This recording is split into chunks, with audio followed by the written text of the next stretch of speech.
2nd, 2025. Attendance has been taken, noting that Councillor Oakley is not with us tonight, and Councillor Miller and Councillor Pierce are online, and Councillor Pierce may have to leave at the drop of a hat. If he does, he'll be back. The second thing on the agenda is the land acknowledgement, and Councillor Howes has that. Thank you, Mr. Mayor. Moved by myself and seconded by Councillor Bell, sorry.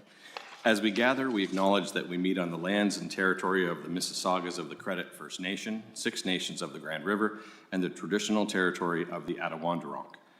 We remind ourselves that the County of Brant is situated on lands that are full of rich Indigenous history and home to many First Nations, Inuit, and Métis people today. We recognize the significance of their contributions to the past, present, and future of this land. As a county, we have a shared responsibility for the stewardship of the land on which we live and work, and a commitment to the Truth and Reconciliation calls to action. We commit to continue learning, reflecting on our past, and working in allyship. Thanks, Councillor Howes. The next thing on our agenda is the approval of the agenda. You have one in front of you. Are there any additions to the agenda? Seeing none, all those in favor to accept the agenda? Oh yeah, I need somebody to move the agenda, thank you, and second it, Councillor Kyle. All those in favor? Thank you. Declaration of pecuniary interest, does anyone have one that's obvious? No? If one crops up, please let us know. Delegations, petitions, and presentations, we don't have any tonight. The next thing on the agenda is the adoption of the minutes from the previous meeting of November the 11th. I'll speak on behalf of Councillor Pierce. I think I've got them here, Mr. Mayor. It's Okay. moved by myself and seconded by Councillor Miller that the County of Brant Council minutes of November the 11th, 2025 be approved. All those in favor of approval? Thank you. Is there any business arising from those minutes? Seeing none, we'll move on. Consent items, we don't have any. To receive, we don't have any to approve, which takes us to number 9 on the agenda, which is a public hearing under the Planning Act to receive information from the public. And this is about 125 Bethel Road. Logan's going to come up and speak to us about it. This is a public meeting, so I'm going to declare the public meeting open now, which just means that after the presentation, everyone or anyone in the room has a right to speak to or against the application. And with that being said, we'll call the meeting open and Logan can start.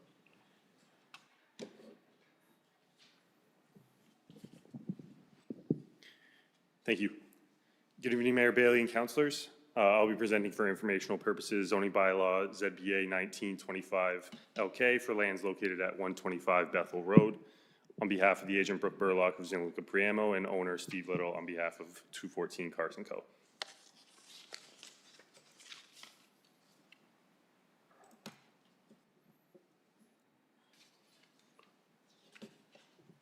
Sorry.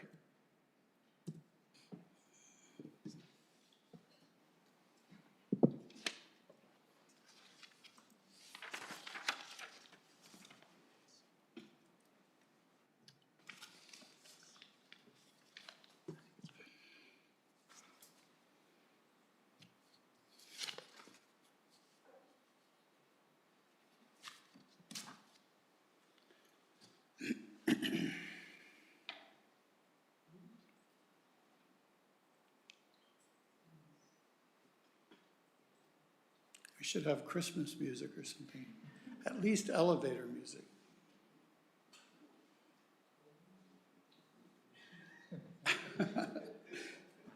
Forget it.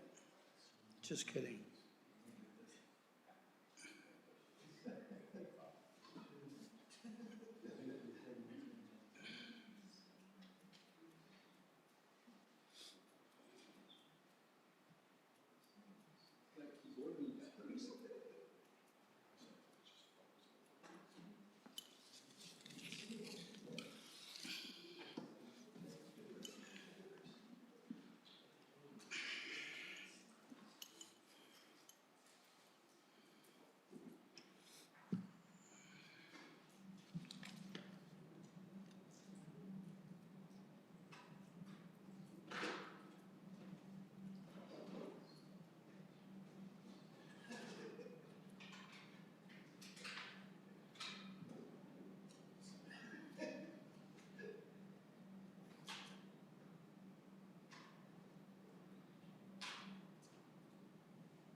There we go. Thank All you, right, we're Spencer. back. Sorry about that. Thanks for your patience. Okay, so I'll jump right back in. There we go. So the property is located on the north side of Bethel Road, west of Folstetter Drive, and east of Cleaver Road in the settlement area of Paris. Subject lands are approximately 1.7 hectares with a frontage of approximately 96 meters along Bethel Road. The surrounding area consists of industrial, agricultural, and low-density rural residential land uses. The lands are currently designated as prestige employment within the County of Brant official plan and zoned as agricultural in the zoning bylaw 6116, although the lands have not been used for agricultural purposes for many years. The applicant is proposing to rezone the lands in order to facilitate the development of a manufacturing, warehousing, or other industrial use within the M3 zone under the current site plan application SP 1725 LK. The site specifics for the rezoning application are a reduced street setback from Bethel Road of 20.94 meters, whereas 50 meters is required, and a reduction in parking spaces to 99 parking spaces, whereas 127 spaces are required. The parking ratio being proposed is 1 per 20 meters squared for the office space, whereas 1 per 15 square meters is required, and 1 per 25 square meters for warehousing facility, whereas 1 per 100 square meters is required. Some of the key considerations that have been identified during my review is servicing and land use compatibility. The site is currently not serviced despite it being within the settlement area of Paris. These lands were brought into the settlement area during the 2023 official plan consolidation. However, despite being brought into the settlement area, the lands were never considered in the Paris Master Servicing Plan, as that plan was completed in 2020. An update to the Paris Master Servicing Plan is required and has been identified by operations staff to be updated. It is the intention of the landowner to be connected to municipal services, and the county staff are working with a developer to find a solution that works for all parties. We've also brought to the attention of the applicant that should a servicing solution not be agreed upon, a holding provision may be required to allow servicing to be brought to the site. Oh, sorry, goodbye. And the second one was land use compatibility. The adjacent lands to the east, west, and south consist of low-density residential homes. However, these lands are designated as prestige employment, which permits a number of land uses that may not be compatible with low-density residential uses. Staff have proposed potentially limiting the types of permitted uses on site so that the adjacent uses are not negatively impacted. We're working with the applicant on that to see what the best option is moving forward. Notice of the application was provided to all landowners within 120 meters of the subject lands. At the time of this presentation, we have received public comments regarding this rezoning application and have since addressed some of these concerns. The concerns that were raised include lighting, noise, traffic, and just civil engineering works. These items would all be handled through a detailed site plan review process, should it progress to that. And thank you. Happy to answer any questions. Okay. Before we get to questions, what I'm going to do is I'm going to ask Brooke, is it Burlock, to come forward and speak on behalf of, be the agent on behalf of the applicant.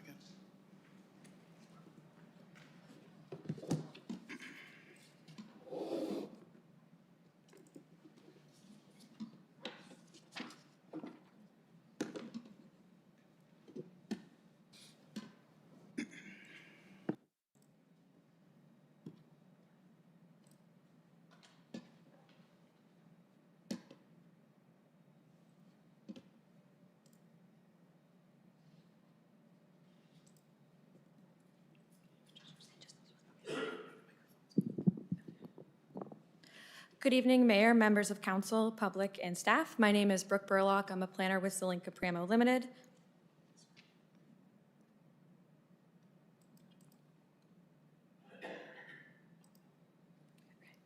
Zelenka Pramo Limited has been retained by 214 Carson Co. for the zoning bylaw amendment application for lands known municipally as 125 Bethel Road in the County of Brant. Thank you to staff for processing our zoning bylaw amendment application and providing an overview of the proposed development.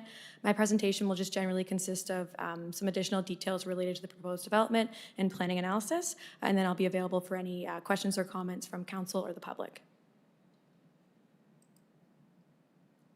So the subject lands, known municipally as 125 Bethel Road, are located east of Fulsetter Drive, fronting onto Bethel Road.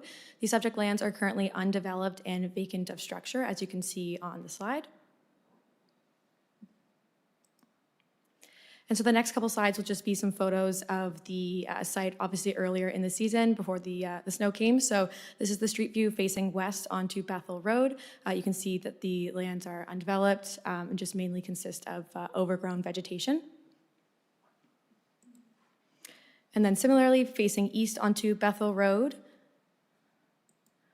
and then facing north to the subject land, standing on Bethel Road is the site. So 214 Carson Co. is proposing to construct one industrial building totaling approximately 8,869 square meters. This slide here just breaks down the high-level site stats of the proposed development. You can see the breakdown of the proposed warehouse GFA, ancillary office, and the office mezzanine GFA. The proposed development will include 99 parking spaces, 5 of which will be barrier-free parking spaces, 7 loading spaces, and 5 bicycle parking spaces. As Logan mentioned, the proposed development is a speculative build, so the end tenant is not known at this time. So based on how the proposed development is planned on the concept plan, warehousing, manufacturing, and industrial uses are contemplated, but all industrial uses within the M3 zone will be contemplated in the zoning bylaw amendment application. So here on the screen is the proposed concept plan for the proposed development. So some high note items, just to take note of the site plan, is that all of the loading, waste, and a large portion of the parking is to the rear of the building. So it's been internalized to mitigate noise and visual impacts onto the surrounding land. There is robust landscaping throughout the development on all yards, including the side yards and the front yard, creating an aesthetic streetscape onto Bethel Road. There's fencing proposed on both side yards, mitigating, again, noise and visual impact to the adjacent properties. And as noted on the site plan, there are 2 noise walls proposed on both sides of the side yards. And so this was a conclusion based off the noise study that was included in the site plan application to ensure that the noise levels permitted by the ministry are being met. And then just another items to note, there's 5 bicycle parking spaces as noted, there's an amenity space for employees, and there's pedestrian connections with painted or cross-painted just from Bethel Road to the street. And so the next slide demonstrates the proposed preliminary rendering of the proposed development to give a better idea of what the proposed development would consist of. So as per the rendering, it demonstrates a high-quality urban design principles being applied. So this includes various textures, colors, and architectural details within the elevations. This also includes robust landscaping throughout the site, including the front yard, and an abundance of glazing and windows, again, to try and create this aesthetic streetscape to Bethel Road. So as staff noted in their presentation, specific details related to site design, so this includes building elevations, landscaping, civil services such as civil, sanitary, and stormwater management will be addressed through the site plan approval process, as that's the appropriate process within the planning approval stages where these items are addressed, but more than happy to answer some questions or comments related to it further in the presentation. So the subject lands are located surrounding a variety of compatible land uses. So directly north would be agricultural uses, and then further north would be employment uses. So the business park is to the north and then northeast. And then further east of Rest Acres Road is a future employment industrial subdivision that's been approved and currently under construction. And then the other surrounding land uses would include agricultural and low-density residential located intermittently along Bethel Road on both north and south sides.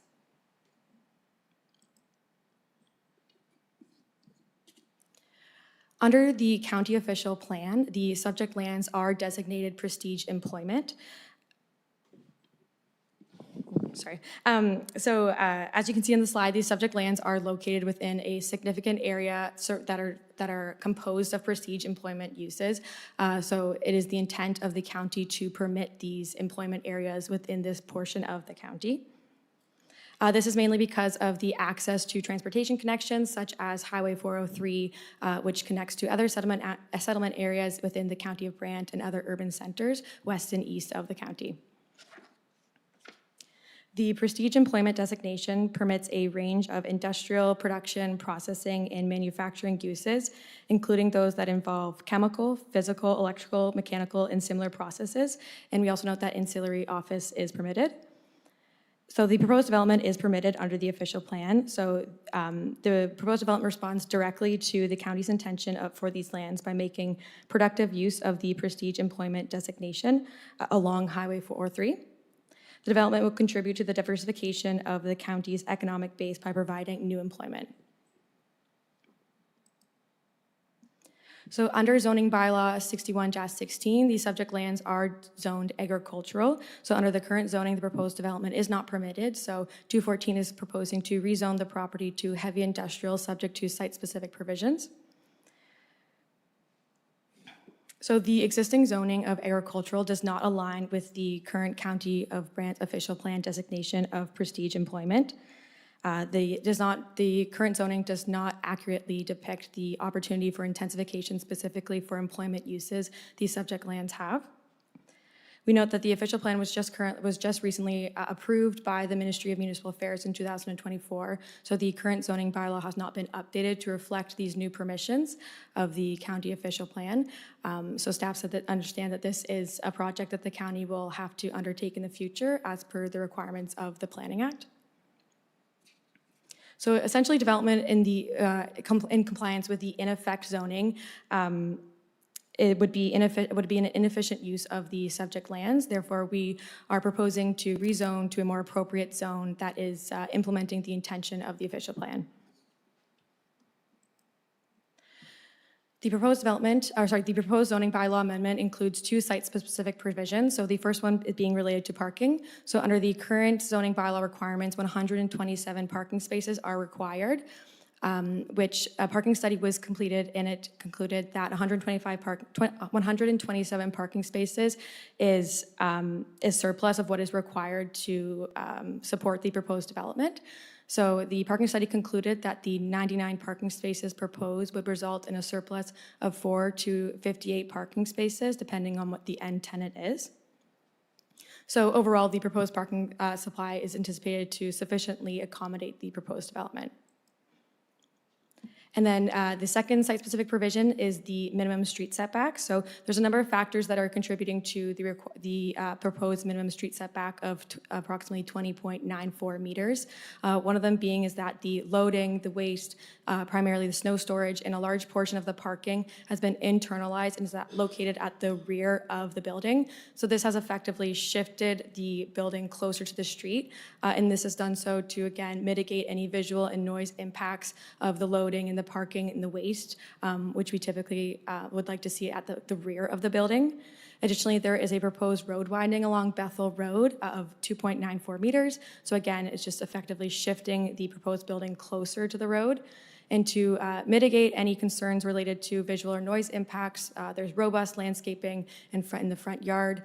Again, all the large noise-emitting procedures are to the rear of the building, and there are noise walls proposed along the sides of the building, these sides of the yard. And we note that the parking study concluded that the site distance requirements under the TAC geometric design guideline have been met. So in conclusion, the proposed zoning bylaw amendment is rezoning the entire lands from agricultural to heavy industrial, subject to the site-specific provisions on the slide. The proposed development will support a broad range of employment uses consistent with the established employment area and the existing and planned built form character of the area. The proposed development represents efficient use of underutilized lands within the urban boundary and overall is implementing the goals and the intention of the county's official plan. In terms of next steps, we understand that this report and presentation is for information purposes, so we'll continue to address any comments and questions from staff and the public through the zoning bylaw amendment process, and we'll be here to answer any comments or questions from council or the public. Thanks. And with that being said, is there anyone in the room that has any questions to the presenter or the agent? I'll ask a second time. Is there anyone in the room that wants to speak to or against this proposal? Come on up. You want to just come on up to the podium here. No, you're going to come up here, please. If you could just give us your name and your address when you get up here, that would be great. Right over here. I didn't have anything prepared, but. That's okay. Hi, my name's Maria Van Dyke, and I live at 142 Bethel Road. Thanks very much for the presentation. It was informative. Just a few questions. The property itself is being changed from agricultural to heavy industrial, and I hear it being said it's in alignment with the official plan. Just wanting to get a sense of what other things would be in alignment with the official plan other than the heavy industrial. And the other question, I think many of us maybe along Bethel Road, we've seen the traffic flow is incredible along that road, and I'm not sure whether in the studies you've done traffic analysis and traffic flow. Those are just a few of them. I actually didn't have a chance to submit any comments. We didn't get a letter. I don't know. We just took a picture of it on the sign. And we noticed that the owner already is advertising this site as designated industrial, so I don't know if that was fait accompli. Thank you. Thank you. Through the chair, I can answer some questions specifically related to transportation. So a site plan approval application has been submitted to the county a few weeks ago, which does include a transportation impact study. So the transportation impact study did confirm that the existing transportation network and the proposed upgrades related to the Highway 403 interchange is sufficient to address the increase of traffic that would be a result from the proposed development. As it relates to signage and notification, I may let staff clarify that. But in terms of the private signage that is located on the property, the current owner has owned that property for quite some time. So I believe it's just future advertisement, just to let the public know that the intention of the intention of the lands is for industrial development. It's not a requirement under the Planning Act, but just the landowner provided additional information.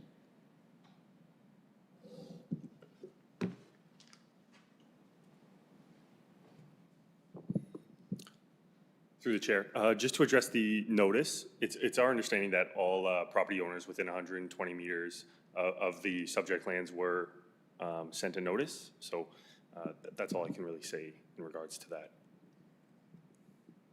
Right, so there's no signage that says that the decision of council has been made yet?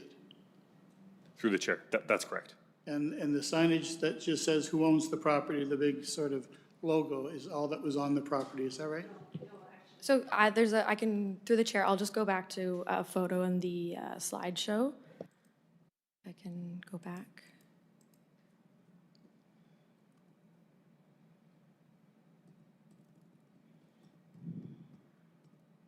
So these are the photos and the advertisement of the current landowner that's on the subject lands that would have been present about a month or so ago. Can you come back up to the phone? Yes, please. It's just that for people that are listening online, they have to be able to hear you. Yes, thank you for that. We actually took a picture of the notice, so we knew it was happening. No, what I'm actually referring to is the company itself on its advertising materials, on its website itself, has the description of the factory, et cetera. And on that, it said the property is zoned heavy industrial. So I was quite surprised. I thought it was zoned. I thought, oh, maybe it was zoned already. I didn't realize this. And then I saw this was a public meeting. So I'm just saying I was surprised that the company itself is already advertising it as being zoned industrial on its website. Thank you. Thank you. What does that second sign say with the white writing? I can't read it. Through the chair, I'll just get a representative from 214 Carson to answer that question. Thank you.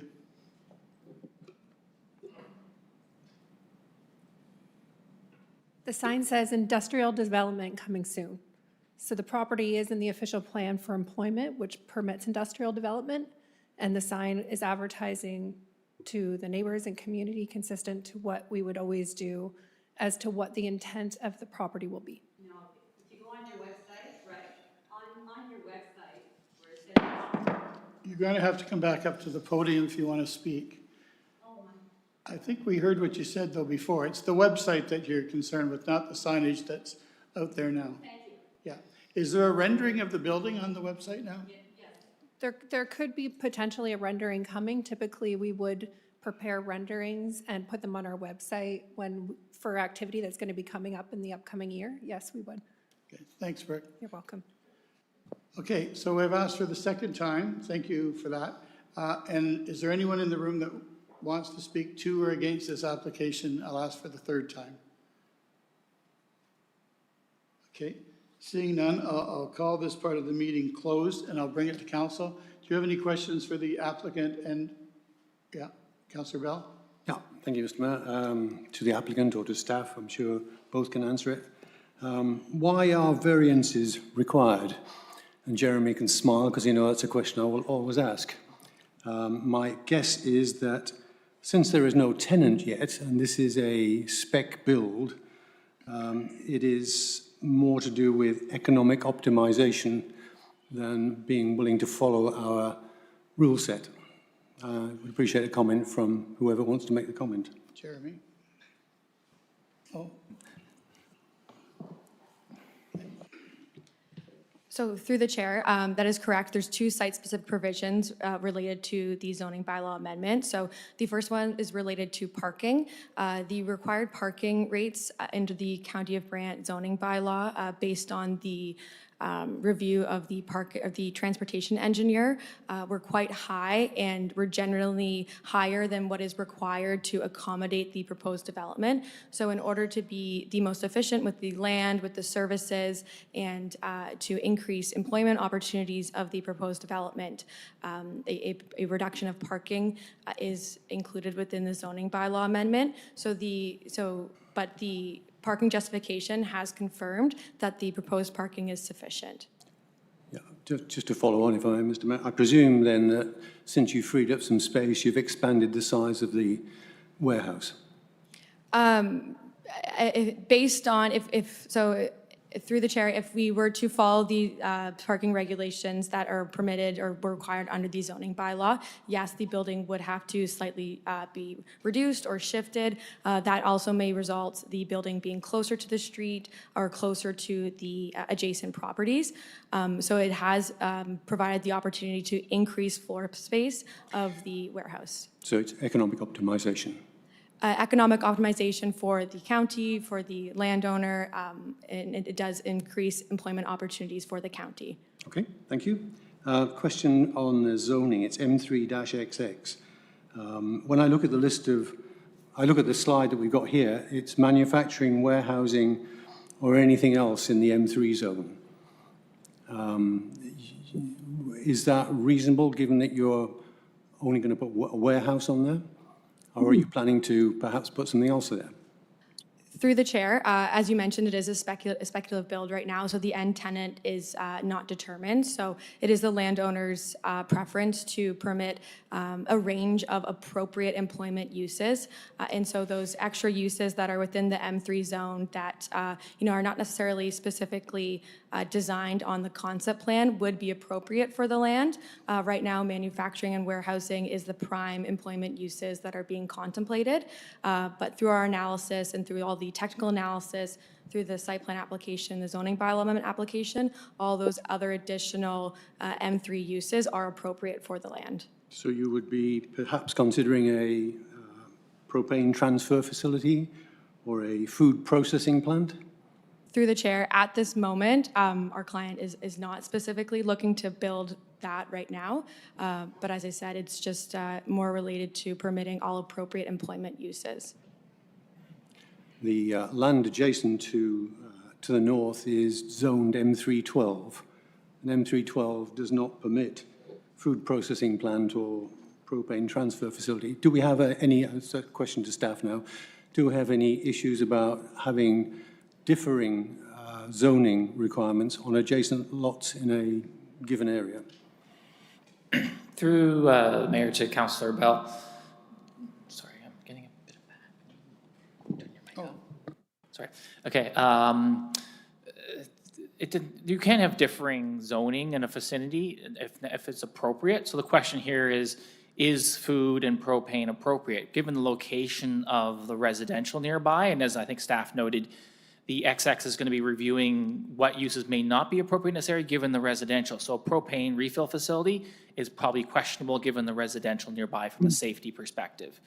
Other uses that we will be having to review is what's appropriate from a compatibility, but also consistent with the prestige designation. So there are certain uses in the M3 that may not meet the prestige designation, and we would be looking to potentially removing them, but giving the rest of the full potential consistent with the M3. So the slide we have in the pack here, which says that the proposed use would be manufacturing, warehousing, or anything in M3 zone, will be amended when we see it coming back. That would be the question we'd be looking at. So staff is going to be reviewing that at the end to see if what's consistent with the official plan, and I think as Logan mentioned, what might be appropriate given some of the nearby residential, so we don't create a compatibility concern in the interim. Okay. Final question, if I may, Mr. Mayor. Regarding traffic, is that section of road, Bethel Road, appropriate for the heavy truck traffic that this spec build would appear to be likely to lead to? Given the designation, the official plan, and the TI and the work that's been done from the analysis, and it's determined that that road should be able to handle the truck traffic there, yes. So they did do the TIS study that not only reviewed, obviously our engineering staff reviewed whether it could handle the trucks, but also the traffic needed at the intersections, et cetera, to review that. Thank you. Councillor Pierce, you're next, and then Councillor Miller. Thank you, Mr. Mayor. Bear with me just 2 seconds here. A couple questions I have, and Councillor Bell there kind of was alluding to some of it with the M3 versus M2 versus M1. And it was brought up a few times that, you know, with the residential as close as it is here, like I'm thinking, you know, within a few meters of the property line on either side of it, I'm not sure why we would even contemplate an M3. You know, like was stated earlier, this is prestige employment, and I think as not always, but as a rule, it usually is like M1, M2, I believe. Like when you get into heavy industrial and stuff like that, and you've got residential that close, you know, you speak about taking some, you know, potential M3 uses off that aren't compatible. I would lean to say potentially the whole M3 is not compatible, but I'll leave that to staff to bring us something back. I also want to discuss in regards to the notifications, because we had somebody come up to the podium tonight that lives right there that did not get one. Also in our package, we received something from somebody that lives right beside that did not get notification. Do we have any other information as to, you know, like how these went out, when these went out, did they go out? Because that's 2 people now that have said they didn't get anything. Through the mayor to Councillor Pierce. So through November, we were still dealing with some potential roving strikes from Canada Post. So staff was trying to do a combination still at this point of mailing and newspaper notice to make sure people were getting notification. So we should have sent both out if they're within 120 meters. Now the resident tonight speaking from 142 is over 120 meters away, so they would not have received notification. So they're over 200 meters away. So there is going to be, that's why they wouldn't have received notification. A neighbor next door should have received notification, but I can't speak for where it went to under Canada Post. But we have been doing through November and into December dual process here by using the newspaper and mailings as possible. Okay, I think, you know, this is something we've spoken around this horseshoe many times about communication and stuff like that in 120 meters.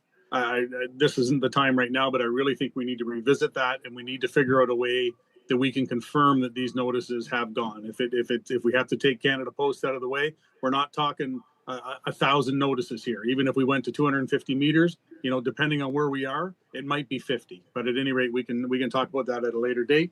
That's all I have. Thank you. Councillor Miller, please. Thank you, Mr. Mayor. Yeah, a couple questions to staff and maybe to the applicant. first question is, if it's a warehouse, do we consider that prestige employment? And I heard the term warehouse a few times during the talk. So what makes this prestige employment?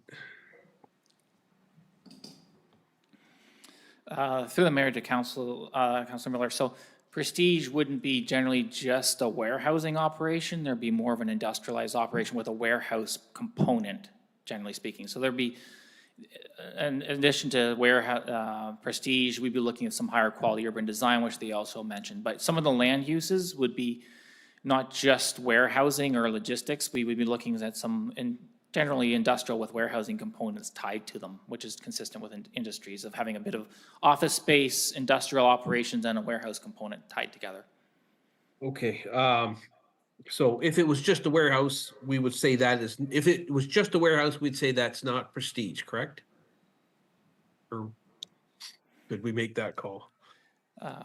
I'd have to review that exactly, but I think you'd be close, yes, saying that's correct. Okay, because when I was listening to the presentation, I don't know, I heard just the fact that there was an ancillary office would make it prestige, and I don't know how that could be. I don't know how we can answer a lot of the questions when we don't know who the tenant will be, and I look in terms of water, there's no water obviously there. It's gonna be hooked up down for municipal, but different tenants would have different water needs. Some might be heavy water users and some wouldn't be. If you looked at food processing, that would be.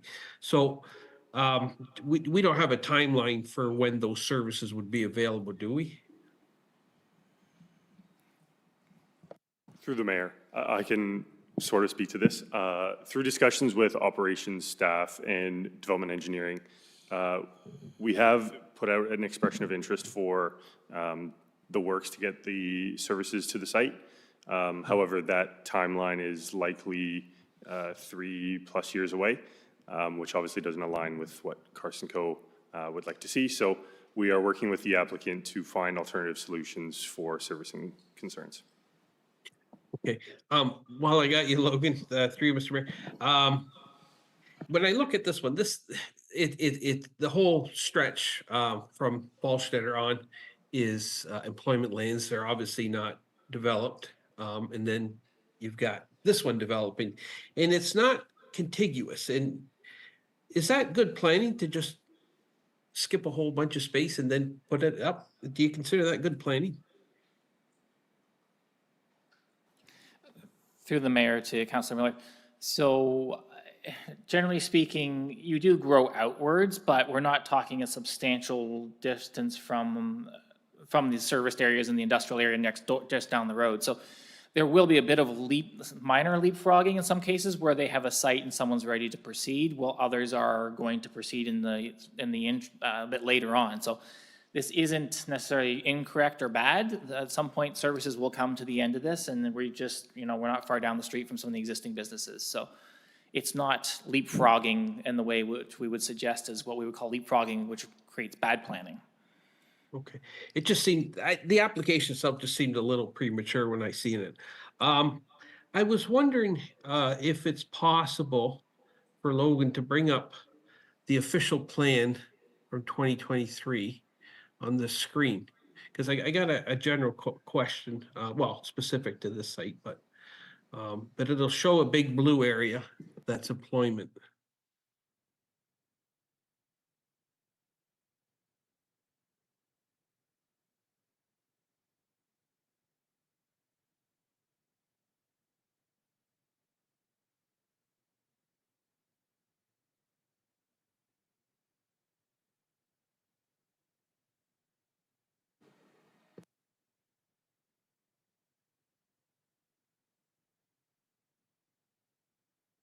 Now, it's not showing on the main screen yet. But there it is. Thank you very much. Okay, so the official plan 2023, the whole area is blue. It's all employment lands. And in between that huge employment lands are two residential properties, numbers 117 and number 129. And this isn't the only place in the county where we have residential completely encircled by employment areas. And we did that. We did that through the official plan. Any thoughts from staff on what the best approach is for the odd residents, in this case, 117 and 129? What can we do as a planning committee, as a county, to in situations like this? We just live with it and try and make the best we can, or So do- through the mayor do to we do council. land negotiations? I don't know. I'm just, you know what I mean? I'm a little frustrated when I see that, but I mean, that's the way it goes. So through the mayor to Councilor Miller, so in this case, obviously, those lands don't match our official plan. So in the future, they will be redeveloped. We would expect them to redevelop. So in the interim, they stay there with the existing residential use. So as we kind of noted, in the interim, we will probably be reducing some of the uses on the adjacent sites to kind of address some compatibility, but allow them to develop with an industrial use as per the official plan designation and appropriate zoning. Over time, these houses will redevelop, and that's just the reality that will happen. So for a while, there will be this odd imbalance where they will be there and there will be industrial around them until they sell their lands and some industrial developer comes in and builds on those sites. So it's an interim situation that happens at this point. Okay. Jeremy, thank you for the very frank answer, because yeah, I guess it is what it is, but it's an interim, but it could be 5 years, 10 years, 20 years. Okay. And then the last question I have, Mr. Mayor, and this is for the applicant themselves. Can they tell me that the access onto Bethel Road won't be directly across from the house next door, number 120?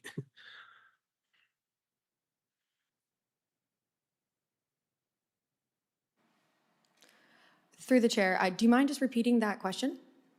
When the trucks are coming out, the cars are coming out, I don't know where the exit is onto Bethel Road, but I want you to tell me that it's not directly across from the home, number 120 on Bethel Road.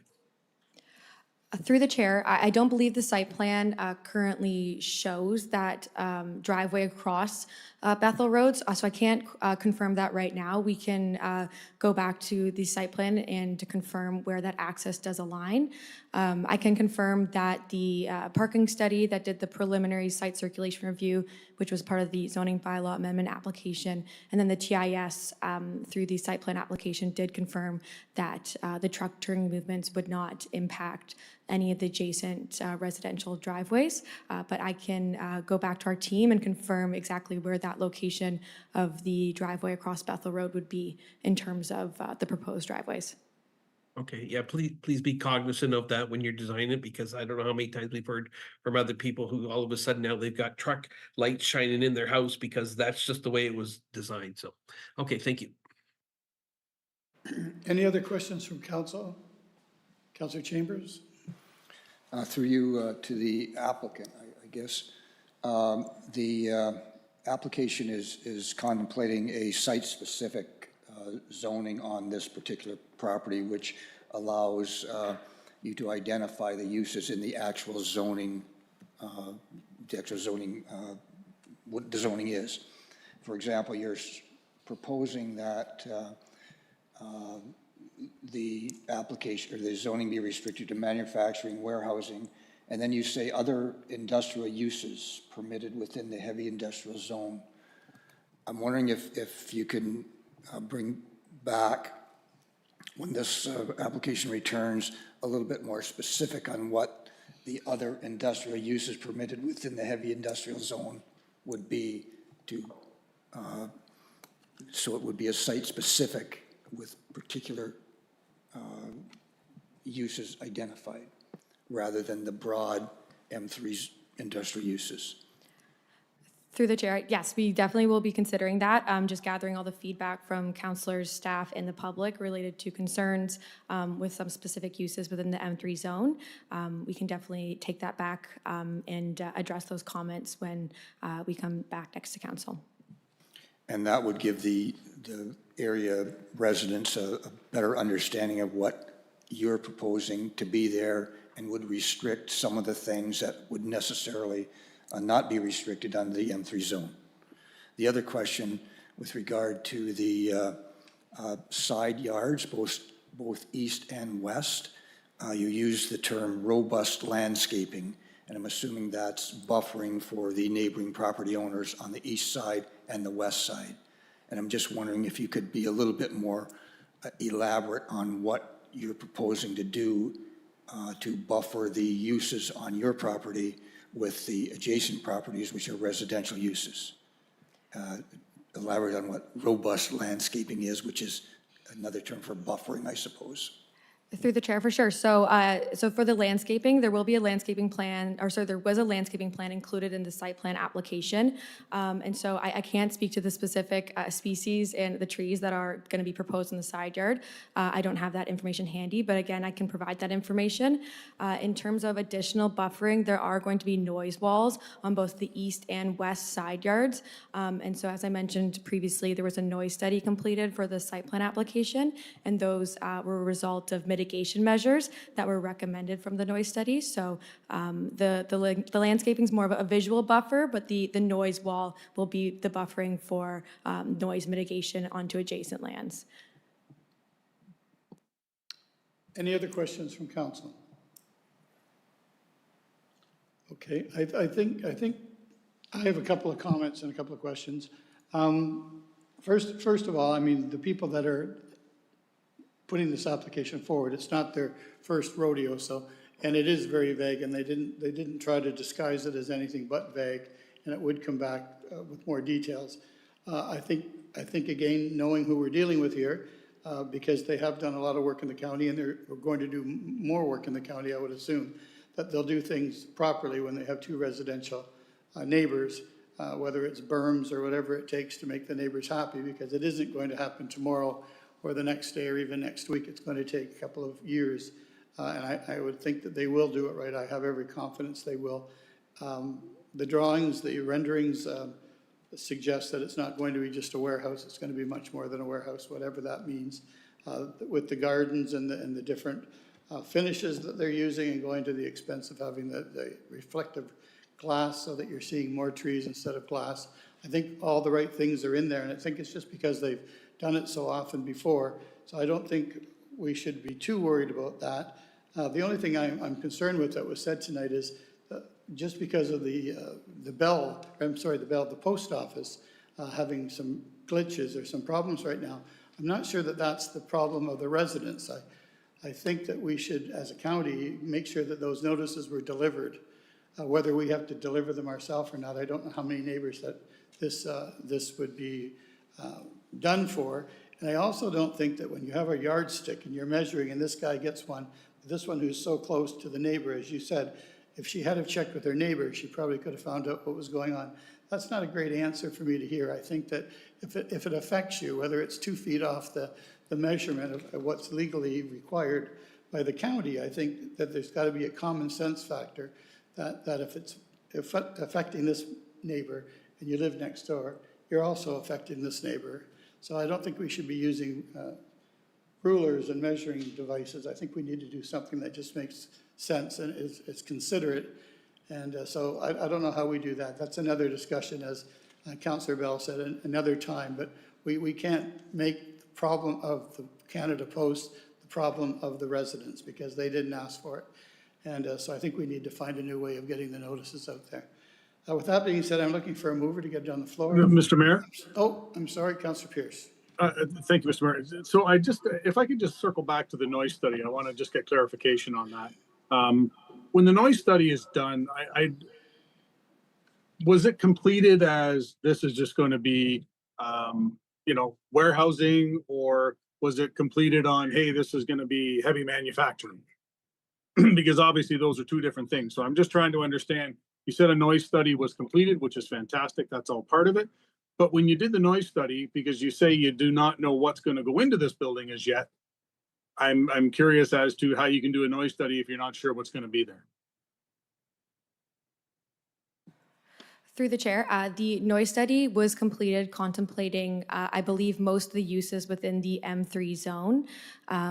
We can take a look back through the noise study and confirm specifically what uses and advise that are confirm if all the uses within the M3 zone were considered within that noise study. It's currently being reviewed by staff, but when we come back to council, we can confirm specifically what uses were considered in that noise study. Perfect, thank you. Any other questions or comments from council? Councillor Coleman. Well, just a couple of comments, Mr. Mayor, and first of all, to Councillor Miller. In the Canesville area, we've had residents living in an industrial area for the last, I think, 60 years. Those homes are there, they work around it. There hasn't been very few issues in my last 20-some years here. The other thing is, I do believe there was signage in front of that property, the big sign stating what was coming proposed ahead. So you don't always get the notices, but the signage was there, so. But we are under obligation to do notices, as long as you know that the sign is extra and the notices are compulsory. Okay, any other questions? Seeing none, I'm looking for someone to put it on the floor. Councillor Coleman, Councillor Kyle. All those in favor to receive the staff report as information? Opposed? Carried. Thank you.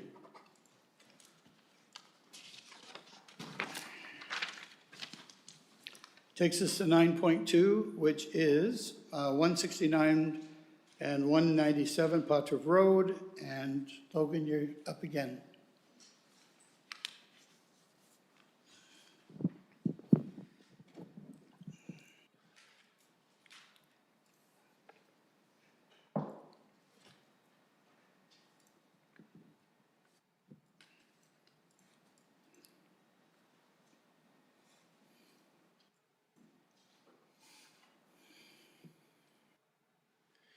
Thanks, Gary. So I'll be presenting for information purposes zoning bylaw application ZBA 2125 LK for lands located at 169 and 197 Pottruff Road on behalf of Brooke Burlock of Lincoln Priamo and the owner Steve Little on behalf of 214 Carson Co. So the property is located on the east side of Pottruff Road, north of Bethel Road and south of Shawcross Street in the settlement area of Paris. The subject lands are approximately 7.8 hectares with a frontage of approximately 504 meters along Pottruff Road. The surrounding area consists of industrial uses to the west, aggregate pit to the east or northeast, agricultural lands, and low-density rural residential land uses. The lands are currently designated as Prestige Employment and Natural Heritage System within the County of Brant official plan and zoned as agricultural and natural heritage in the zoning bylaw. Logan, I'm just going to stop you there because I didn't say that this was a public meeting and I didn't declare it open. So just so that everyone's clear, this is the second of our three public meetings tonight. I think that's all I need to say. Thank you.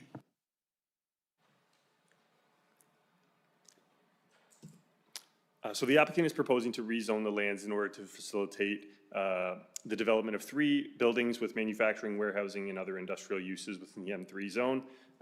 With site specifics, the tenants of these buildings have not yet been determined.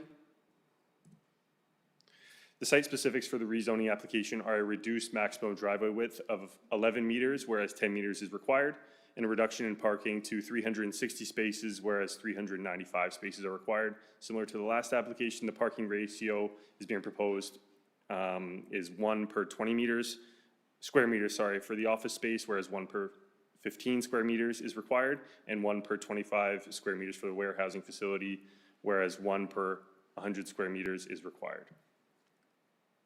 Again, very similar to the last one. Key considerations for this site during my review are servicing again, and the natural heritage features. So servicing, similar to the previous application, the site is currently not serviced despite being in the settlement area of Paris. These lands were brought into the settlement area during the 23 official plan consolidation. However, despite being brought into the settlement area, these lands were never considered in the Paris Master Servicing Plan, as that was completed in 2020. An update to the Paris Master Servicing Plan is required. It is the intention of the owner to be connected to multiple municipal services, and county staff are working with the developer to find a solution that works for all parties' timelines. We've also brought to the application's attention that should a servicing solution not be agreed upon, a holding provision may be required to allow servicing to be brought to the site prior to the development. And the natural heritage, in support of the application, an EIS was submitted, of which the report concluded that existing natural heritage features would not negatively be impacted in regard to its overall form and function, so long as the recommendations of that report were adhered to. The EIS is currently being reviewed, peer-reviewed, and we are awaiting comments from LGL at this time. The notice of the application was provided to all landowners within 120 meters of the subject lands. At the time of this presentation, we have received public comments regarding this rezoning application and have since connected to try and address these concerns. Many of these concerns are in regard to environmental aspects of the proposal, and as I mentioned, we are waiting feedback from the peer review. So we'll wait to hear back from them at the next meeting, hopefully. And thank you. Happy to answer any questions again. It's very similar to the last one. Thank you. Before I open it up to the room, we do have two people that have registered to speak tonight.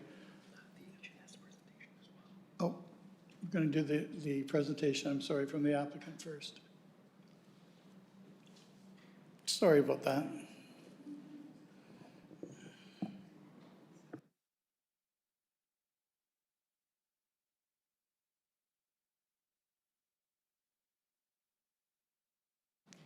Good evening again. So Zelenka Prama has also been retained by 214 Carson Cove for the zoning bylaw amendment application for lands known mutually as 169 and 197 Potriff Road. So similar to the last presentation, I'm just going to provide some additional details related to the proposed development, planning analysis, and again, be available for any questions or comments from council and the public. So the subject lands are located northeast of the intersection of Potriff and Bethel Road. The lands are currently developed with two low-density, single detached residential buildings, accessory agricultural building, and agricultural uses. For point of clarification, so the zoning bylaw amendment application does apply for the entire subject lands, which is outlined in red. Currently, 197 Potriff Road, shown in yellow, and 169 Potriff Road, shown in green, are two distinct parcels, but it is the intention that these parcels will be consolidated on title in the future. But for the purposes of this application and the presentation, the entire subject lands outlined in red is applicable. So the next few slides demonstrates photos of what's currently on the site. So the existing residential dwelling located at 197 Potriff Road. And then traveling south onto Potriff Road, or further down Potriff Road, is the existing agricultural uses of 169 Potriff Road. And the accessory agricultural building, the barn for agricultural uses. Here's another photo of the street view south looking down onto Potriff. And lastly, the existing residential dwelling at 169 Potriff Road. 214 Carson is proposing to develop 3 buildings, which will eventually be 3 separate parcels, totaling approximately 30,360 square meters. So similar to the last presentation, this slide demonstrates the key site stats breaking down the warehouse GFA, ancillary office GFA, and the office mezzanine GFA. So for the entire subject lands, there are 360 parking spaces proposed, 17 which will be barrier-free. There will be 35 loading spaces, and the bicycle parking spaces will be finalized within the site plan process. Similar to our last presentation, the proposed development is a speculative build, so the end tenants for the 3 properties are not yet confirmed yet. Again, manufacturing, warehousing, and other industrial uses within the M3 zone are currently contemplated within the zoning bylaw amendment application. So on the screen, it demonstrates the concept plan. So again, reiterating that there are 3 proposed buildings, and it's the intention to create 3 separate parcels in the future. As note, the loading is at the rear of all 3 buildings, with again parking and waste storage, or the majority of parking located to the rear of the Site A and Site B buildings, which is the left and the middle building. And then also to note, there's robust landscaping on all yards, so including the rear, side, and front yards, contributing to visual mitigation.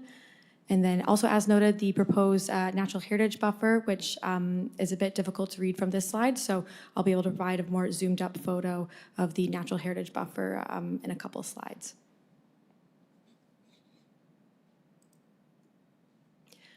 So on the screen is a preliminary rendering of Building A. So Building A is the most northerly site of the proposed concept plan. Again, it demonstrates high-quality urban design principles being applied, the variety of color, texture, architectural details within the facade, robust landscaping, windows, and glazing to create an attractive and aesthetic proposed development. And this is the Building B, so that would be the middle site in the middle building of the concept plan. And then lastly, Building C. And then so as noted, a site plan application will be required, and so that is being prepared from our side and is anticipated to be submitted within the next couple of weeks.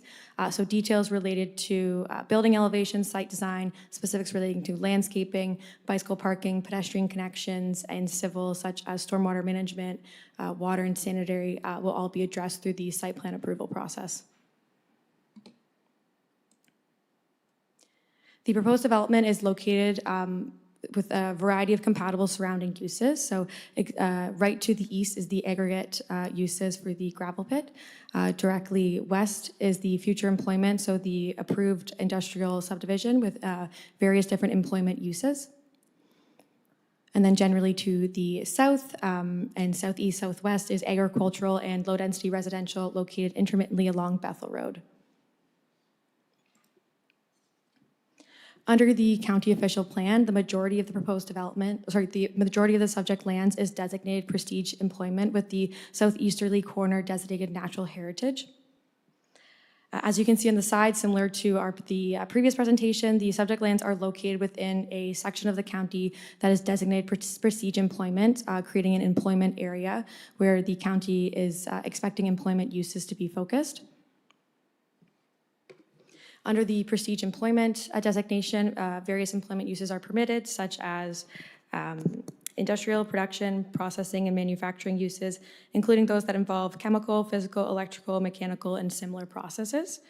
We note that ancillary offices are also permitted within the prestige employment. And then to note that no development is permitted within the natural heritage designation. So the proposed development is permitted under the official plan, the proposed development that is located within the prestige employment designation. 214 Carson is implementing the county's official plan by proposing employment uses permitted under the prestige employment designation. The proposed industrial development responds directly to the county's intention for these lands by making productive use of the location to Highway 403, a strategic goods movement corridor, and will contribute to the achievement of both provincial and county employment goals. The development will also contribute to the diversification of the county's economic base by providing various new employment opportunities and supporting the achievement of the county's minimum density target of 15 jobs per hectare. So as noted, a portion of the subject lands is designated natural heritage. So as per the official plan, the natural heritage designation is based on the mapping of the growth plan and any available technical studies such as environmental impact studies, slope stability studies. And so the existing natural heritage mapping within the official plan is not necessarily accurate to what's on site. So an environmental impact study and a slope stability study was prepared to determine the extent of the natural heritage feature, which I will get into further when talking about the specifics of the zoning bylaw amendment.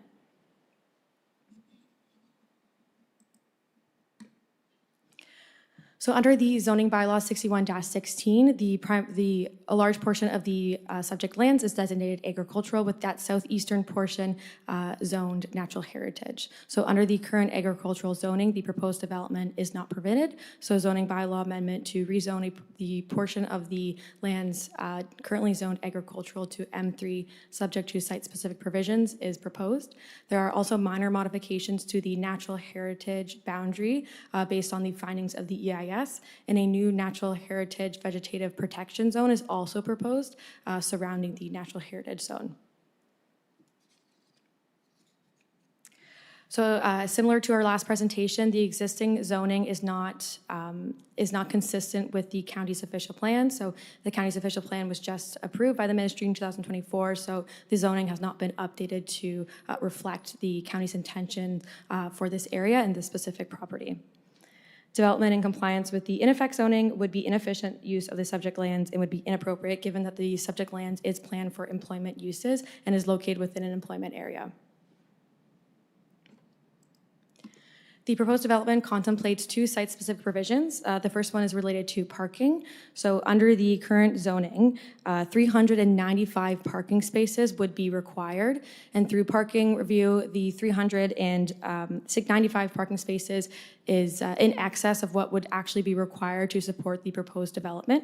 So the 360 parking spaces proposed for the entire subject lands is not only sufficiently accommodating the proposed development, but is also anticipated to provide an excess of 29 to 216 parking spaces, depending on the proposed development, depending on the end tenant. So overall, the proposed parking supply is anticipated to efficiently support the development. And then the last site-specific provision is to permit a minimum access width of 11 meters. And so this is required to facilitate safe all-moves access for the truck movements. This is primarily due to the small width of Pottriff Road, to ensure that the trucks are able to move in and out of the sites safely, to make sure that on-site site circulation can be done, and to eliminate any trucks encroaching onto the opposing lane. The driveway widths have to be increased to 11 meters. And it's important to note that the actual throat of the driveway is still 9 meters. However, the county's zoning bylaw defines the width of the driveway access is to be measured at the lot line. So that's where that 11 meters comes from. The curbs just have to be extended slightly. However, the actual throat of the driveway remains to be approximately 9 meters, consistent with standard driveway widths. And then the last portion of the zoning bylaw amendment is the proposed modifications to the natural heritage and the vegetative protection zone. So based on the findings of the environmental impact study and the slope stability study, as you can see here on the screen is the proposed NH zone. So this includes the significant woodlands, the significant valley lands, the stable top of slope. And so all of the significant natural heritage features are located within this natural heritage zone. And then there's a 10-meter natural heritage vegetative protection zone outside of the natural heritage. So there's no proposed development within the natural heritage zone or buffer zone, and the future severance lines are located outside both those zones. And so this is just a zoom up of the site plan, just to see kind of where all the line work, what the line work represents. So there's the stable top of slope, the erosion limit, the significant woodland, and then the buffer outside of the significant woodland. And we also note that based on a site visit with the GRCA and the County of Brant Planning Department, the wetland, as you can see at the very southeastern corner, is pretty much off the subject lands. There's a small portion of the wetland that is found, and the buffer is surrounding. But the GRCA did conclude that the wetland was pretty much off the site. And that just represents the proposed zoning changes to the schedule. So overall, the zoning bylaw amendment is proposing to rezone the large portion of the lands currently zoned agricultural to heavy industrial, subject to the site-specific provisions listed below. And additionally, minor modifications to the current natural heritage zone and a new natural heritage protection zone is also proposed to ensure that the natural heritage zone is protected, the proposed development does not encroach on the natural heritage, and it is able to remain functioning. The proposed development will support a broad range of employment uses consistent with the established employment areas, built form, and the proposed character and built form of the area. The proposed development represents efficient use of the underutilized lands within the urban boundary and employment area, and I'll generally be available to answer any other questions from the public or council.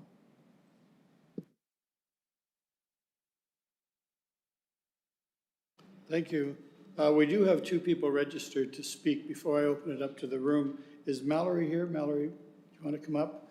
Just give us your full name and your address, please, for the clerk. The other thing I didn't mention is there are sign-up sheets at the back podium by the back door. If you want to stay and get all the information that comes forward from any of these applications, sign your name and we'll make sure that you stay in the loop. So just make sure you sign the papers. Mallory? My name is Mallory Biggs. I'm here on behalf of Five Oaks, which is located at 1 Bethel Road in Paris here.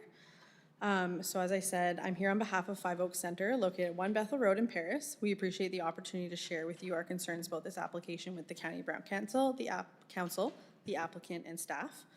Our 116-acre nonprofit retreat center and registered charity is located directly beside 21 Bethel Road, which is immediately south and adjacent to the proposed site.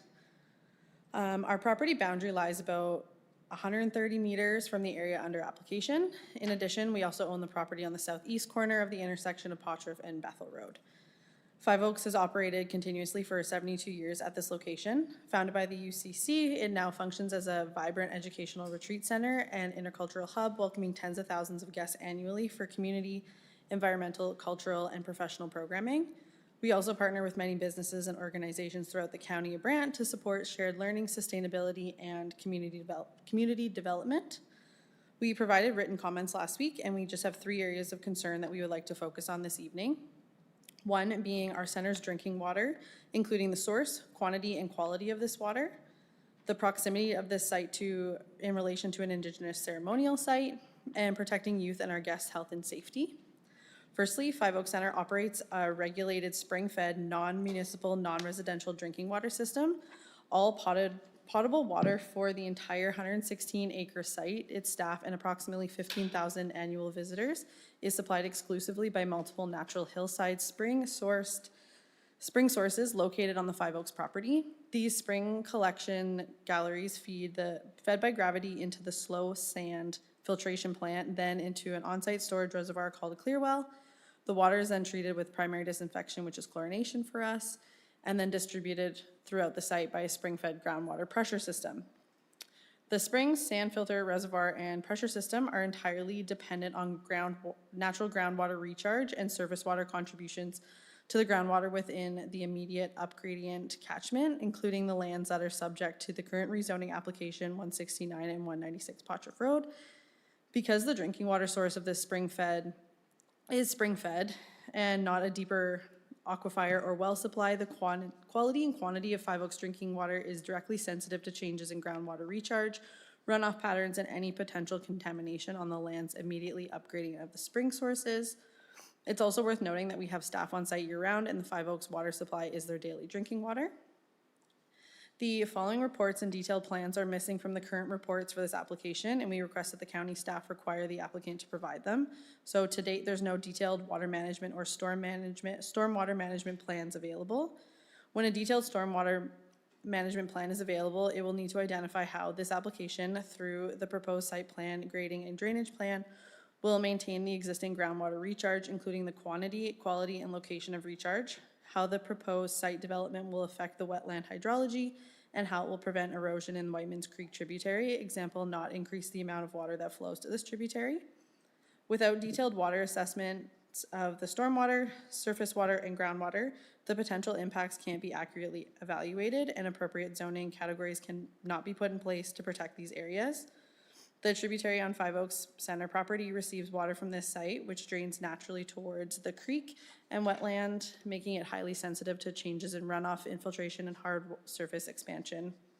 We request assurance that the water quality and quantity will remain protected so we can continue to operate safely as a community-oriented youth-serving organization. There is no detailed groundwater or surface water reports, plans, or spill risk assessment that have been provided. In order to ensure no impacts to adjacent properties, we request that council and staff require these assessments due to the significant groundwater recharge area that is upgrading of Five Oaks' drinking water source. The absence of technical studies to date is concerning given the potential risk to public safety and the environmental sensitivity of the area.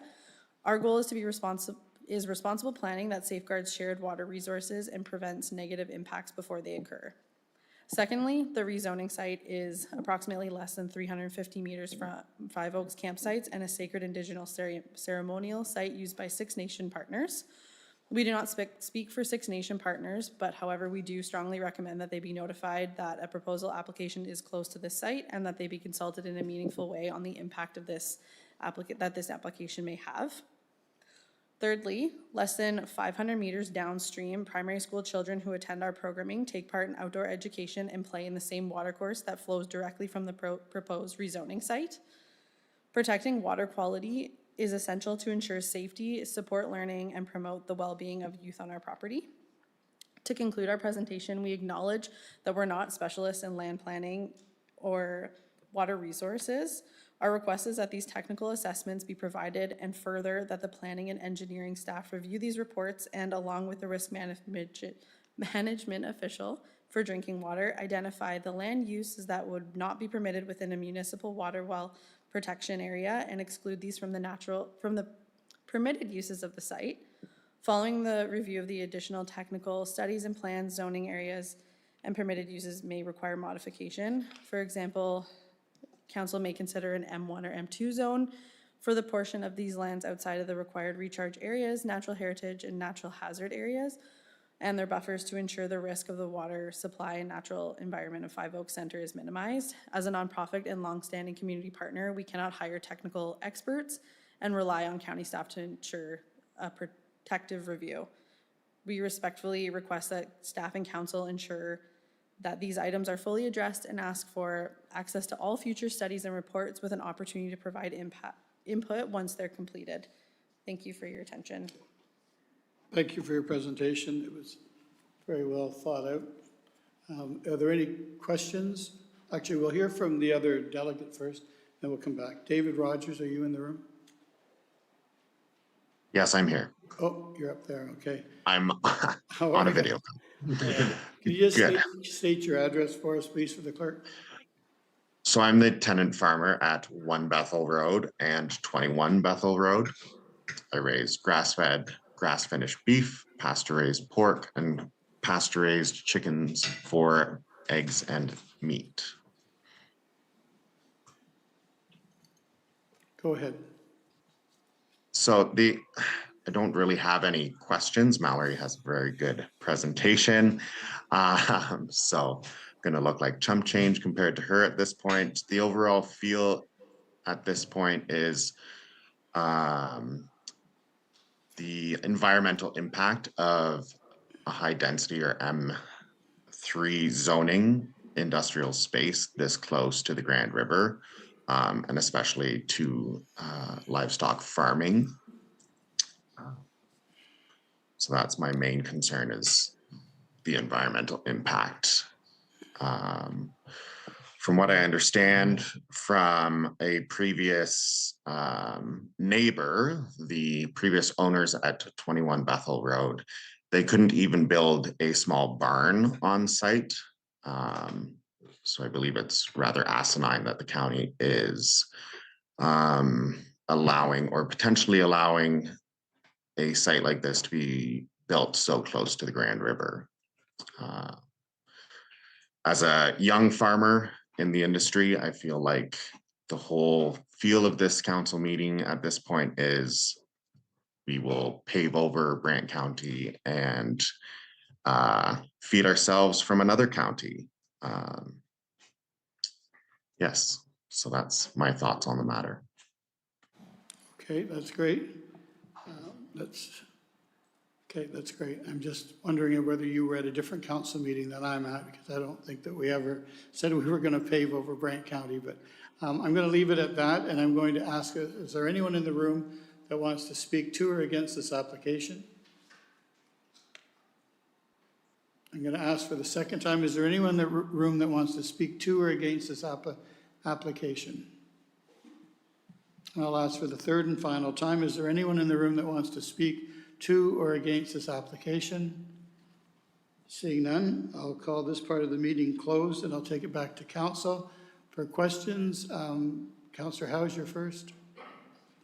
To staff or to the presenter? Thank you, Mr. Mayor. This will be to the applicant. Yep. So yeah, through the mayor, I noticed, unlike the previous application we saw tonight, this application identifies what appears to be a prospective tenant. And I have the vantage point of currently living 6 doors away from that prospective tenant's current location, or one of their current locations.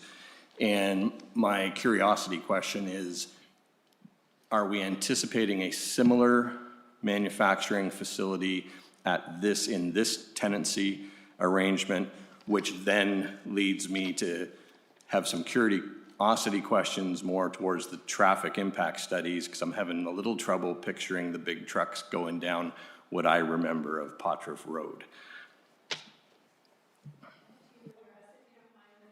Portion, and then I'll address the tenant, or So, the. through the chair, so part of the zoning bylaw amendment application, a preliminary review related to site circulation. So that is just the auto turn movements, making sure that the trucks can come in and out of these sites safely. So that's one of the reasons why the site-specific provision related to that 11-meter driveway is required, just so that the trucks can get through, can safely turn in and out of those driveways.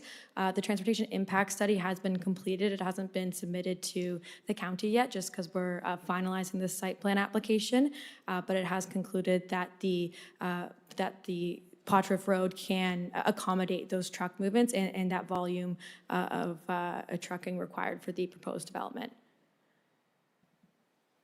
Thank you for that. But through the mayor, I'll just clarify, my visual concern was not so much about trucks going in and out of the property. It was more about trucks making the corner by Five Oaks. And I don't need an answer right now. I'm just kind of highlighting it for you and for staff as a bit of a concern.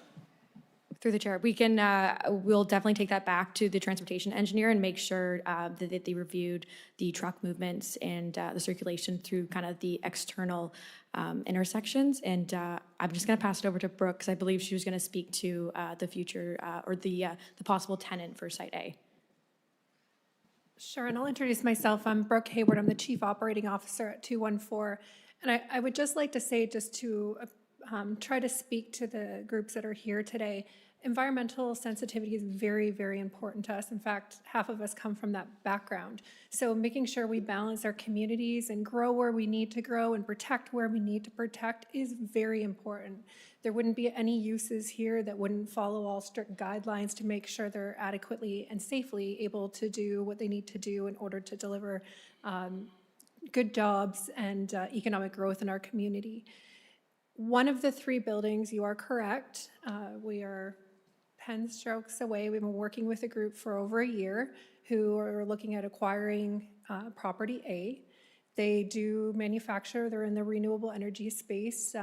They do dam doors, so hydroelectric. It would be a project that would have a Six Nations partnership component to it. So Six Nations has definitely been involved throughout the development of this initiative and been in consultation with municipal staff throughout the process. And then as well, we have done all the steps to do all of the sensitive work that would need to be done to make sure that we're following all guidelines from an archaeological perspective. That's all been done on the property. So just to answer your question, yes, we do believe we know the intended use. Within the next week, that should be firmed. It's been something that's being worked on for a long time. It's an exciting project for the County of Brant. It's retaining what has been an employer here for a very long time. They're scaling their industry. They're partnering with. There's some partnerships. I don't want to, it's not my place to speak too much about what the partnership project looks like, but it is a really exciting partnership project when it can be announced.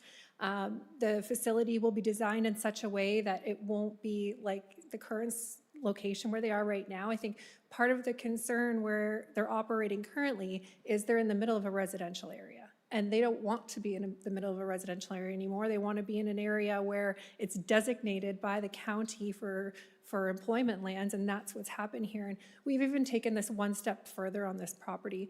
The 197 Pottruff Road was a residential neighbor that would just be essentially stuck there at the corner, surrounded by employment. And wherever possible, we always try to acquire the residential parcels that have been, basically through the official plan designated for employment. And we do work to try to be good neighbors and where possible, bring that part into development, and where not possible, make sure that we're doing things like sound walls and protecting with, various things to mitigate that. But in this case, the neighbor did choose to sell the property at 197. So that means that, the intended group that will be operating there will no longer have that residential neighbor that they were trying to get out of. Okay? Councillor Bell, you're next. Yeah, thank you, Mr. Mayor.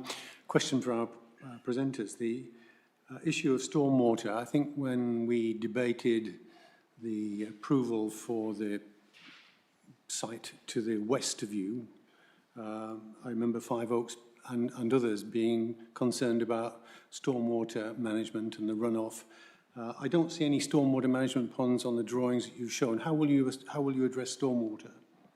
So through the chair, as part of the complete application for a zoning bylaw amendment application, a stormwater management report was not required by the county. So as part of the required materials, a slope stability study was provided and an EIS to address the natural heritage features.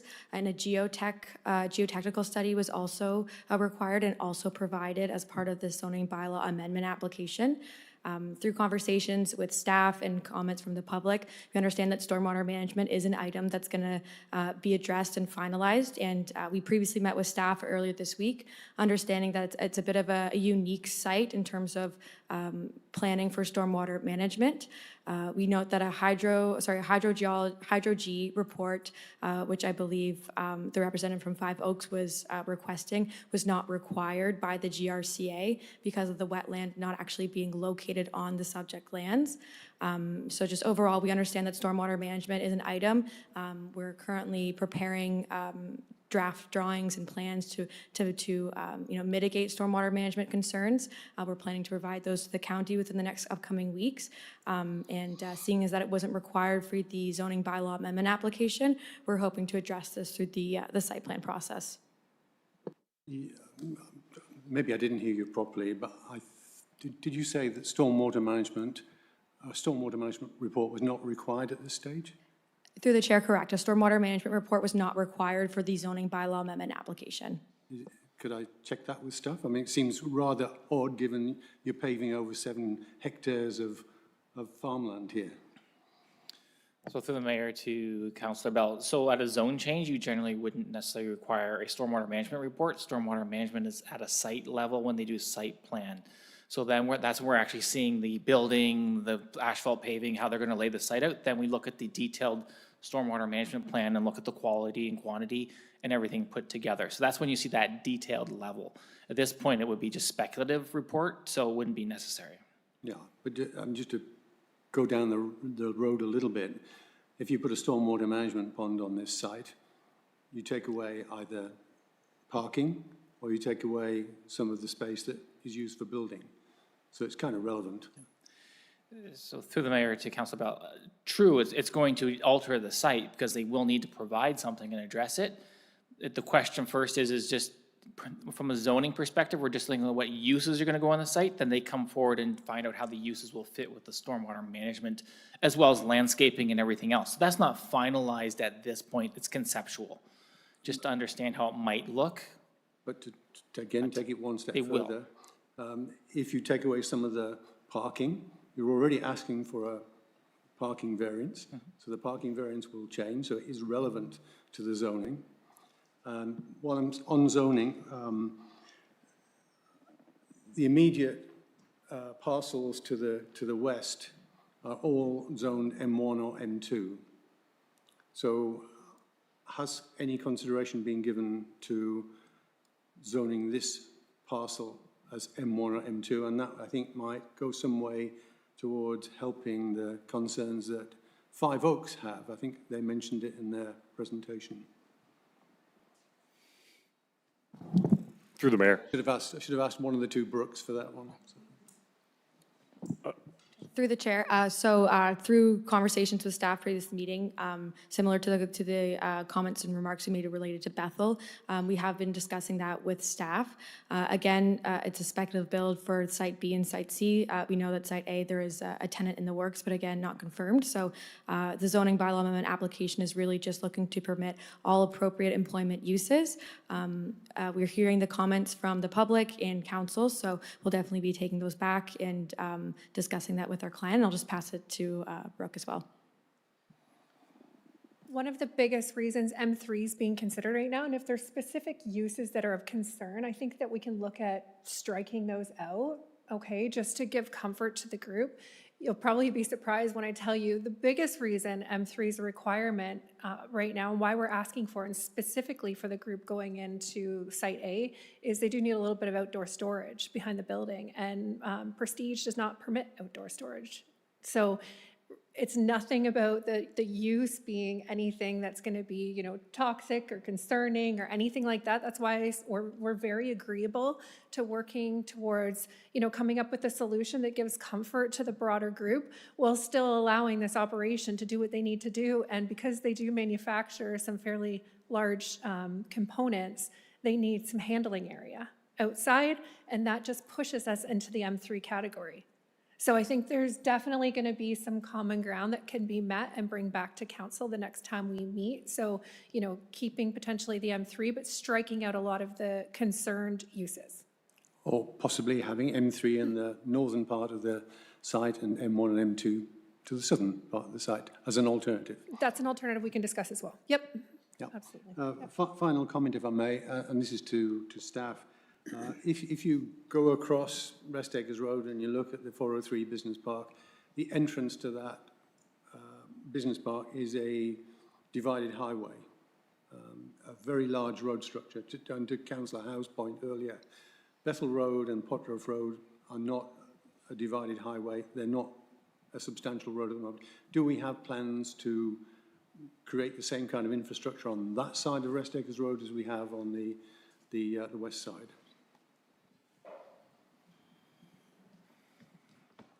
Through the mayor to Councillor Bell, I'd have to confirm that with operations, what their timing or plans are for roads out there. I'm sure there'll be upgrades at some point, but I'm not sure anything's planned at this point. But I mean, if we plan it, it's because something is coming, and we can see more or less what's coming here. All the data is there. We know what kind of activity is going to go on the existing east side of Rest Acres Road site. This is an addition to it, which is going to potentially have 395 vehicles or of one kind or another coming in and out multiple times a day. The road going towards Five Oaks is going to be much more heavily used than has been in the past. So my suggestion is that we look at that prior to bringing back this zoning application. Any other questions from council? Councillor Kyle? Mr. Mayor, through you to our presenters, I'm just wondering, just kind of based on some of the feedback that was contained in our package, as well as from the folks who had concerns, was there an agricultural impact assessment done, or will there be one that's done? Through the chair, as part of the complete application for the zoning bylaw amendment application, an agricultural impact assessment was not required, so one was not completed. So then a follow-up to staff. Jeremy, would you be able to explain when that would be required? Just given that there is some agricultural activity around that site, that surprises me that they wouldn't have to look into that. Through the mayor to Councillor Kyle. So agricultural impact assessments or anything along those lines should be done when the designation changed and the settlement boundary changed. So before you do that boundary adjustment, you would do that agricultural impact assessment and verify what the implications are to the adjacent agricultural land uses as well as any MDS issues. So that should have been done when the boundary line was adjusted, not at this point. Mr. Rogers, you have a question? Just speaking to my landlords at 21 Bethel Road, they were never approached by 214 Carson Co. For any purchase of their land, nor with any information on the sites that they propose to build. More of a statement. Thank you. Brooke, you? 197 Potter's Road was the one I was referring to. We'd love to be able to buy everything, not everything, but the appropriate lands that made sense to do so. And if there was a group that wanted to come forward, that would be great. But specifically, the one that we wanted to make sure was the least impacted, it was actually cut out of this entire parcel. So it would have been in essence, surrounding her house. Whereas I believe the one you're referring to, it is further down to the south and not immediately, their house isn't immediately adjacent. And I'm not saying we have an obligation to buy neighboring properties. I'm just saying where it's appropriate, we're open to having those conversations and open to being good neighbors. I guess that's my point too, is, you know, where appropriate, we're happy to do things like strike uses of concern and, you know, do sound walls and do various things, but within reason too. I mean, we, much like, you know, we've bought land here that has been designated for the type of use that we're bringing forward. So it's all about striking that balance, right? And I do think that we see that 197 is just a rounding out of that property. I mean, it's a little tooth in the top corner that would have been more trouble down the road. So I don't know that it seems odd that you rounded out your proposed area. Seems right to me. It seemed right on the picture, on the drawing. So I don't know about other properties. I think obviously you bought what you needed to bring this forward. And we have to also remember that we're really at very preliminary stages here. We really don't know a lot about very much. So I think all the studies and stuff, I do know that Brooke Emerson, how much Five Oaks means to the county and to the city, or to the town of Paris. It's, and you know that things won't go very well if something happens to Five Oaks. I think you know that. I think your dad's here. He knows that. Enough people in the room know that we've said that out loud. So Five Oaks isn't going to fall to this proposal. So there's lots of work that needs to be done by you. You've admitted that you're at the very preliminary stages of development, and having Five Oaks come tonight and do a very thorough concern that they have, and knowing that this room is full of people that have known Five Oaks their whole life. And so just know that we've said that out loud. And Brooke, want to respond to that? Oh, definitely noted. And as we move through the site plan approval process, there's more requirements that will, of course, be had, and including how we're going to be servicing the properties and so on. So we'll certainly take that under advisement. And again, it was the municipality who chose to do a boundary adjustment and to bring these lands in to be employment lands. And I think that's important to note as well. But we will, of course, do our part to make sure that we're adhering to anything we have to adhere to make sure that it's mitigating any of the concerns that the public has. Are there any other questions or concerns from council? Seeing none, thank you. I now need a mover and a seconder to put it on the floor. Councillor Bell and Councillor Kyle. The recommendation before us is just to receive his information, knowing if there's any more concerns or any documents or studies that need to be done will go through staff and will be given to the applicant. So when they do present something different someday, they'll have to have a proposal that's going to work. I mean, this is so vague now that it's hard to even find out how many parking spots you really need, because we really don't know what's going on yet. But I think that's all that's coming forward today is information, knowing that staff will take care of council's concerns after tonight. So I'll call the vote. All those in favor just to receive. Opposed? Carried. Thank you. Which takes us to our third public hearing of the night, 10.1, which is Pleasant Ridge Road, 152. And it also is a public meeting, and I'm going to declare it open. And we have Lauren is going to present for the county. Good night.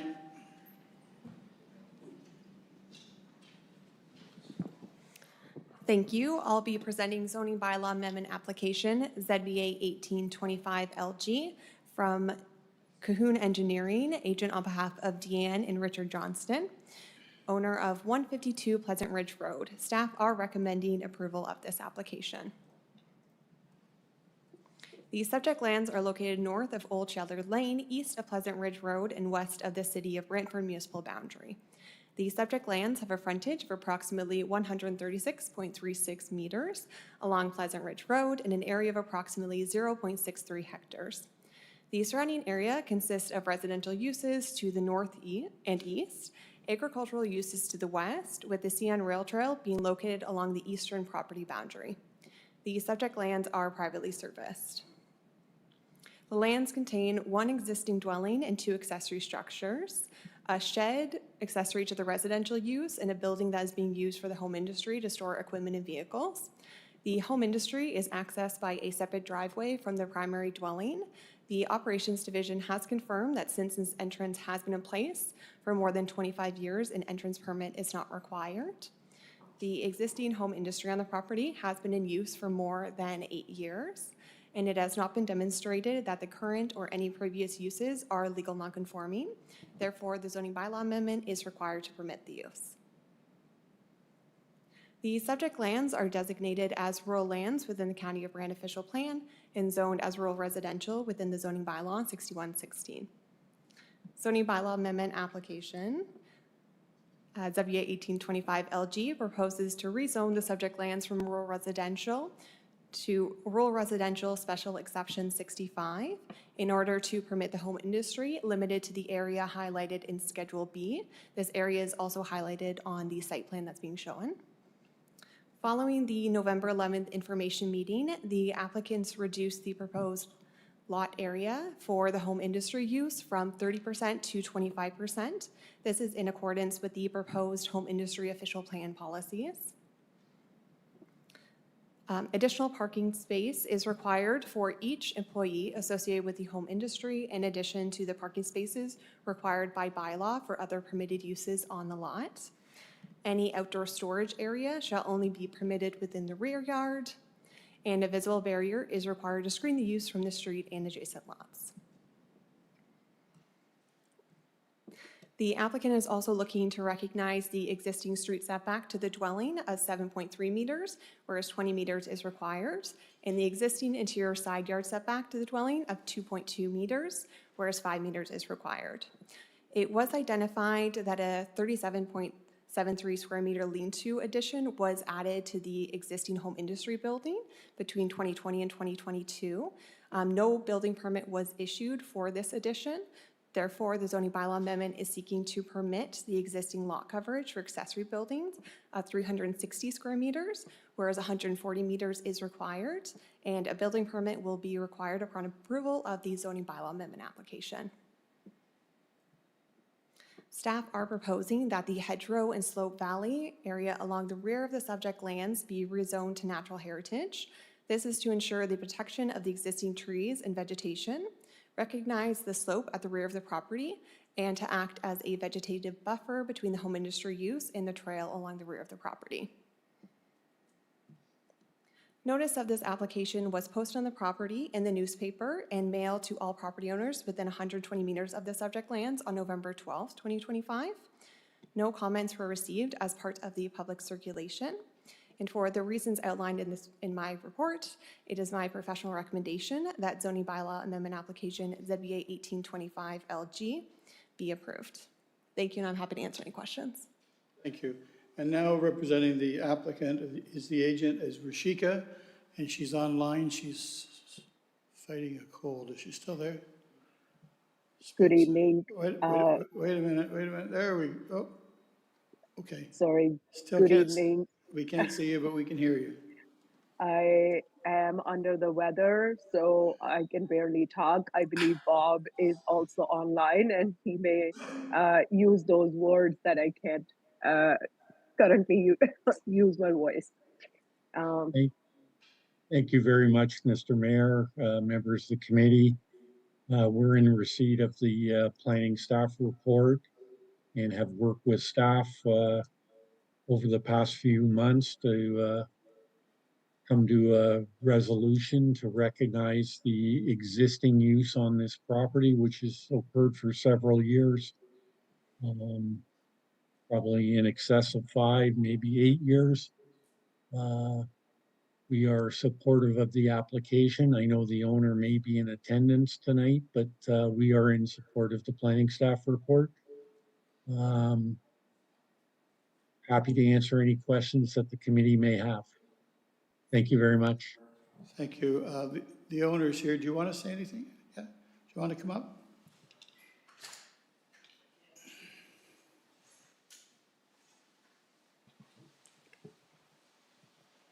And just your name and your address for the clerk, please. My name's Rick Johnston, 152 Pleasant Ridge Road. Thank you. I guess all I want to say is thank you for your time in looking at this application. It's a piece of property that I've known as a kid for 50 years. That was always, in my mind, was a piece of junk for a long time, and owners previous to me have slowly brought it up to standards, and I have a couple of neighbors that are very appreciative as to what I've brought it to in the last. We've been there since 2016. And my main concern is my neighbors. I don't want garbage on my property. I don't want stuff that people don't want to see. I try to keep it all to the back. And we're a small business, you know, peak of the summer, I might, with 2 or 3 students on staff, we might employ 10 people, 11 people. It's my son and I. I want him to be able to continue it on the same site in the years to come. And we just want to do what's right for everybody around us. Thank you. Thank you. Is there, because it is a hearing, public hearing, is there anyone in the room that wants to speak to or against this application? And I have to ask the second time, is there anyone in the room that wants to speak to or against this application? And then I'll ask for the third and final time. Is there anyone in the room that wants to speak to or against this application? Seeing none, I'll declare this part of the meeting closed, and I'll go back to council. Council, do you have any questions to either the presenter and or the applicant or the owner regarding this? Because tonight it's coming forward as a staff recommendation to approve. So this is our chance to ask any questions. Kazunite, if there's, is there any questions or concerns? No? Seeing none, I need somebody to put it on the floor for me, please. Councillor Coleman and Councillor Howes. Nothing else to say about the application but to approve it. All those in favor? Opposed? And carried. Thank you. Thank you very much. Thank you very much. Thank you very much. Which takes us to number 11 on the agenda, which is the committee reports. There aren't any. Staff reports, there aren't any. Communications, there aren't any. Resolutions, there aren't any. Other business, I didn't ask, but I don't think there's any. Which takes us, you don't even have to go in camera. We're going to go right to bylaws. We have 3 bylaws, and Councillor McAlpine has those.